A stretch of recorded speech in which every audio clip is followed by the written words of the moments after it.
News first channel ಹಾಗೂ ಡಿಜಿಟಲ್ನಲ್ಲಿ ಜಾಹೀರಾತು ನೀಡಲು ಈ ನಂಬರ್ಗೆ ಸಂಪರ್ಕಿಸಿ. ನಮಸ್ಕಾರ, ನೀವು ನೋಡ್ತಾ ಇದ್ದೀರಾ ನ್ಯೂಸ್ ಫಸ್ಟ್ ಲೈವ್. ನಾನು ರಾಹುಲ್ ದಯಾನ್. ಮೊದಲಿಗೆ ಕ್ಷಣದ ಹೆಡ್ಲೈನ್ಸ್. ಬಿಜೆಪಿಯವರು ತಮ್ಮ ಮಕ್ಕಳನ್ನ ಮುಂದೆ ಬಿಟ್ಟು ಹೋರಾಟ ಮಾಡಲಿ, ಬೇರೆಯವರ ಮಕ್ಕಳನ್ನ ಬಾವಿಗೆ ತಳ್ಳಿ ರಾಜಕಾರಣ ಮಾಡ್ತಿದ್ದಾರೆ. ಪರಿಷತ್ ಸದಸ್ಯ ಬಿಕೆ ಹರಿಪ್ರಸಾದ್ ವಾಗ್ದಾಳಿ.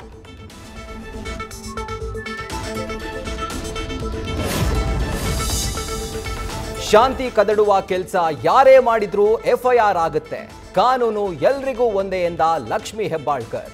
ಸಿಟಿ ರವಿ ವಿರುದ್ಧ ಎಫ್ಐಆರ್ ದಾಖಲಾದ ಬಗ್ಗೆ ಪ್ರತಿಕ್ರಿಯೆ.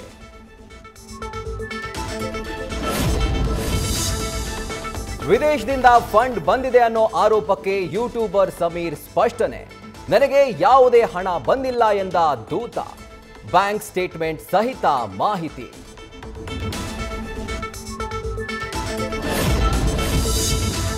ಪಣತೂರ್ನಲ್ಲಿ ರಸ್ತೆ ಗುಂಡಿಯಿಂದಾಗಿ ಶಾಲಾ ಬಸ್, ಗೂಡ್ಸ್ ಆಟೋ ಪಲ್ಟಿ.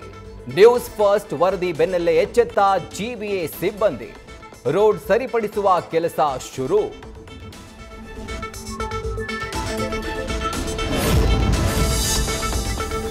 ಕಲುಷಿತ ನೀರು ಸೇವನೆ 400 ಜನರಿಗೆ ಅನಾರೋಗ್ಯ. ಚಿಕ್ಕಬಳ್ಳಾಪುರ ಜಿಲ್ಲೆ ಗೌರಿಬಿದನೂರು ತಾಲೂಕಿನ ಭೀಮನಹಳ್ಳಿಯಲ್ಲಿ ವಿಷಜಲ ಕಂಟಕ. ಹಲವು ಕಾಯಿಲೆಗಳಿಗೆ ತುತ್ತಾಗ್ತಿದ್ದಾರೆ ಗ್ರಾಮಸ್ಥರು. ನ್ಯೂಸ್ ಫಸ್ಟ್ ನಿರ್ಭೀತಿಯಿಂದ ನಿಮ್ಮ ಪರವಾಗಿ.